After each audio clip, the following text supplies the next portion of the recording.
আসসালামু আলাইকুম, কেমন আছেন সবাই? আর আজকে আমি খুবই লোভনীয় স্বাদের একটা ভর্তা আপনাদের সঙ্গে শেয়ার করব, যেটা রাদর বাবার খুবই পছন্দের একটা খাবার। যখনই আমি এই ভর্তাটা বানাই তখনই বেশি করে আমি এই ভর্তাটা বানিয়ে থাকি। আর অনেক দিন ধরে যাতে খেতে পারে সেজন্য বেশি করে বানিয়ে আমি ফ্রিজে রেখে দেই। সেটা হলো গিয়ে চাপা শুটকির ভর্তা। আর সেজন্য আমি শুকনা মরিচগুলোকে আমি সিদ্ধ করে নিয়েছি। তারপরে এই যে চাপা শুটকিগুলোকে আমি ধুয়ে পরিষ্কার করে নিয়েছি। চাপা শুটকি যেহেতু নরম মাছ, ধুতে ধুতে এগুলো ভেঙে গেছে।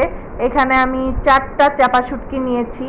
আর এখন এই যে সিদ্ধ করা শুকনা মরিচটাকে আমি ব্লেন্ড করে নিব। এটা আমার সুবিধার্থে আমি ব্লেন্ড করলাম, আপনারা চাইলে পাটায়ও বেটে নিতে পারেন।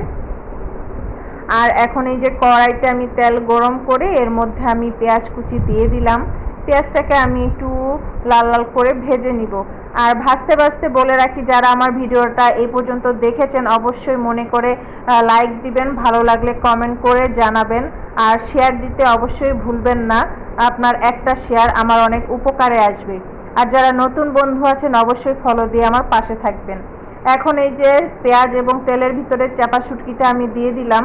এখন এটাকে আমি একটু ভালো করে ভেজে নিব, যাতে শুটকির যে একটা গন্ধ থাকে গন্ধটা চলে যায় সেজন্য। আর এখন আমি সব মশলা এখন অ্যাড করে দিয়েছি। আদা রসুন বাটা, হলুদ গুঁড়া, মরিচ গুঁড়া তো আর দেওয়া লাগবে না যেহেতু আমি মরিচ ব্লেন্ড করেছি সেজন্য।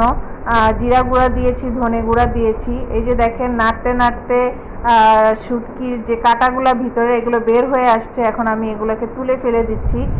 চাপা শুটকি এটা খুবই নরম মাছ, এটাকে আর বাটাবাটি করা প্রয়োজন হয় না, এটা তেলে দিলেই একদম গলে যায়। যাই হোক, মশলাগুলো সব আমি কষিয়ে নিয়েছিলাম শুটকি সহকারে।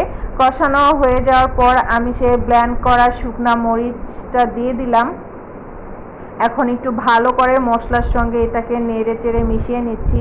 আর যে ব্লেন্ডার জারটা ছিল ওটা একটু ধুয়ে সামান্য পানি দিয়ে দিলাম। এখন আমি আর এর ভিতরে কোনো পানি দিব না, শুধু নাড়বো।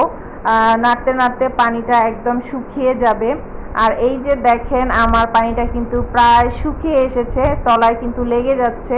আর এই পর্যায়ে কিন্তু অবশ্যই কিছুক্ষণ পর পর নাড়তে হবে, না হলে কিন্তু তলায় লেগে যাবে আর পুড়ে গেলে এটা খেতে একদমই ভালো লাগবে না।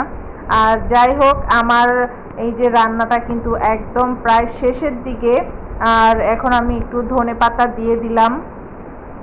পানিটাও কিন্তু শুকিয়ে এসেছে, দেখেই হয়তো বুঝতে পারছেন। আর এই যে দেখেন ধনেপাতার সঙ্গে এখন আমি এই ভর্তাটা এখন একটু ভালোভাবে মিশিয়ে নিচ্ছি। আর আমার ভর্তাটা কিন্তু একদম তৈরি, দেখেন কড়াইতে লাগছে না, এটা উঠে আসছে, তার মানে এখানে কোনো পানি নেই, একদম পারফেক্টভাবে আমার ভর্তাটা হয়েছে। আর এটা আমি একটা বক্সে ভরে ফ্রিজে রেখে দিব। আপনারা এটা সপ্তাহ ভরে খেতে পারবেন যতদিন খুশি। আর এই পর্যন্তই আমার আজকের ভিডিওটি। সবাই ভালো থাকুন, আল্লাহ হাফেজ।